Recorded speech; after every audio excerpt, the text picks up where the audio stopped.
আসসালামু আলাইকুম এভরিওয়ান। দেখো দুপুরবেলায় না ঘুমিয়ে আমার মেয়ে কত কুচকুচনি করছে। মানে দুপুরবেলাও ঘুমিয়ে যায়, তারপর আমি সব নামাজ পড়ি, চুল আঁচড়া সব কিছু করি, কিন্তু ও আজকেও ঘুমায়নি। ও আবার আমার চুলগুলো নিয়ে দেখছে যে কী কেস, যখনই চুল আঁচড়ে ও দেখে যে আমার কবে এরকম বড় হবে, আমি কবে এরকম চুল আঁচড়াবো।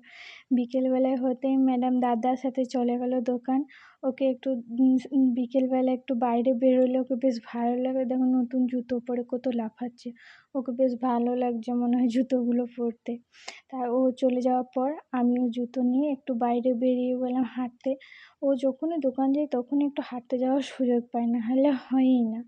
তো সুন্দর সুন্দর সিন দেখে হেঁটে চলে এলাম। এসে পর বাড়িতে গরম জল খাচ্ছি, লেবুও দিই মাঝে সাঝে, প্রায় দিই, কিন্তু আজকে মন যাচ্ছে না লেবু দিতে, ওই জন্য শুধু গরম জল খেলাম। তারপরে সন্ধ্যাবেলায় কিছু একটা তেলে ভাজা আমাদের বানানো হয়, ওই জন্য পেঁয়াজ কাটতে বসে গেলাম যে আজ পেঁয়াজি হবে। বটিতে আগে একদমই পারতাম না, বিয়ের আগে ভাবতাম যে কীভাবে কী বটিতে হবে কে জানে, আমি চাকুতেই যা করার করতাম। কিন্তু এখন বিয়ে হয়ে বটিতেই এখন মনে হচ্ছে সব কিছু করে, আর চাকুতে সেরকম করার সুযোগই হয় না। মানে আজ চাকু অভ্যেসই নেই, যা হয় বটিতেই হয় মনে হয়। এখন একটু স্পিডও হয়ে গেছে, নাহলে আগে বটিতে প্রথম প্রচুর হাত কেটেছে, প্রচুর মানে কী বলবো, চোট পেয়েছি, আঘাত পেয়েছি। কিন্তু এখন অভ্যেস হয়ে গেছে, এবার মানে বটিতেই সব কিছু করি। তারপরে দেখো আমি পেঁয়াজিটা ভালো করে ধুয়ে আর করে রেডি করে রেখে দিই। প্রথমে নুন মাখিয়ে রেখে দিলাম।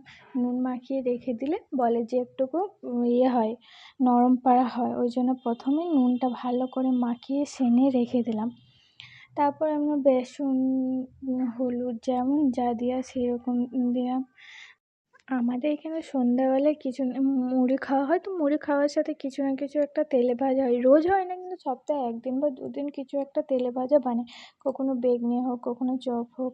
কিন্তু সন্ধ্যাবেলা থেকে আবার রাত অবধি থাকা যায় না বলে ওই জন্য সন্ধ্যাবেলায় কিছু একটা তেলে ভাজা বানানো। এখানে আব্বার জন্য চা করছি, আব্বা দোকানে খায় আর আব্বা লিকার চা খায়, ওই জন্য আব্বা চাটা করে। মায়ের হাতে হ্যান্ডেল করে দিয়ে আমি নামাজ পড়তে চলে গেলাম। মগরিবের টাইম হয়ে গেল। আর কচি ততক্ষণ তার পাপার সাথে খেলছে। তারপরে আমি এসে পরে ডিনারে রেডি করতে নিয়ে গেলাম। আমি এখন আর মানে চা আর খাই না। এখন একেবারে সন্ধ্যাবেলায় ডিনার করি।